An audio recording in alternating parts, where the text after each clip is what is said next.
Assalamu alaikum. Today we will continue with our story The Wish. In the last video lecture we have completed the reading of story The Wish and I have explained it thoroughly as well. Now today we'll solve this exercise that's at page number 23 to 25 of your Broadway book. So let's get started.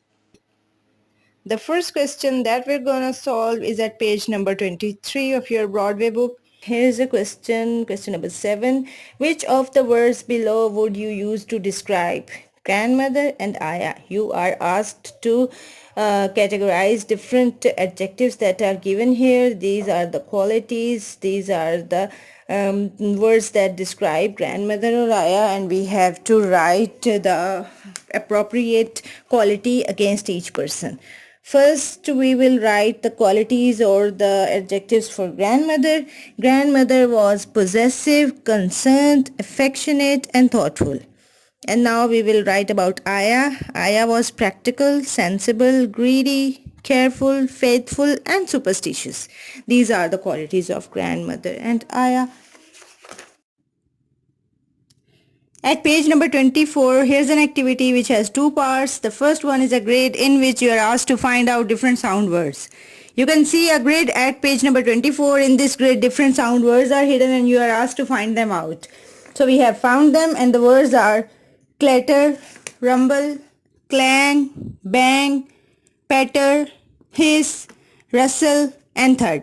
These are 8 different sound words that are hidden in our word search.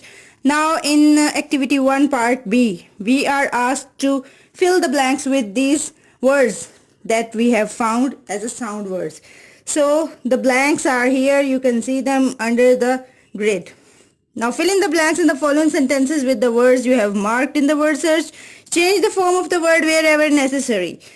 So you are asked that if it needs, you have to change the form of the word, participle form or second or third form. You have to change the form. Number 1 is, I could hear the continuous dash of cutlery from the kitchen. As we know that the sound of cutlery is called clatter, so I could hear the continuous clatter of cutlery from the kitchen. Second is, the children heard the leaves rustling as the hedgehog moved. Hedgehog is an animal and when he moves, the leaves make a sound that is called rustle. So we will change its form to participle form according to the sentence. The children heard the leaves rustling as the hedgehog moved. Number 3, I could hear the thunder dash as dark clouds gathered in the sky. As we know that the sound of thunder is called rumbling, so we will write rumbling here. I could hear the thunder rumbling as dark clouds gathered in the sky. Number 4, we heard the dash of a little child's feet in the nursery. The sound of child's feet is called patter, so we will make this as we heard the patter of a little child's feet in the nursery. Number 5 is Rabia was so angry that she dashed the door and ran out.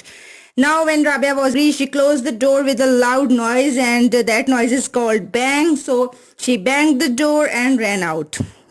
We will use second form in this tense because we know that this sentence is in past, as we can see ran instead of run. So we will also use banged instead of bang.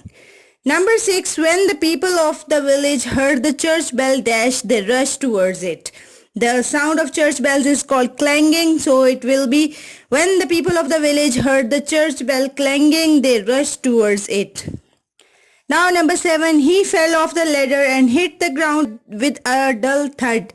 Now the noise of falling something on the ground or hitting something with the ground is called thud. He fell off the ladder and hit the ground with a dull thud. The last blank is the steam escaped with a loud dash noise. The sound of the steam is called hissing, so we will write the steam escaped with a loud hissing noise. Now activity number 2, match the nouns in column A with the movement verbs in column B. Here we can see two columns A and B. In column A there are nouns and in column B there are movement verbs. The words that describe the movement of these nouns, they are given in column B. You have to match the noun with its movement verb. So the movement of the flags is called flutter. Leaves, movement of leaves is called stir. Cars, swerve. Horses, gallop. clouds drift, trains travel, snakes creep, and trees sway. In this way, we will match this column. We have matched all the nouns to their movement verbs, and now our story The Wish is totally completed. We have to learn its word meaning that are given in Broadway book, and we have to learn these question number 7 and these two activities.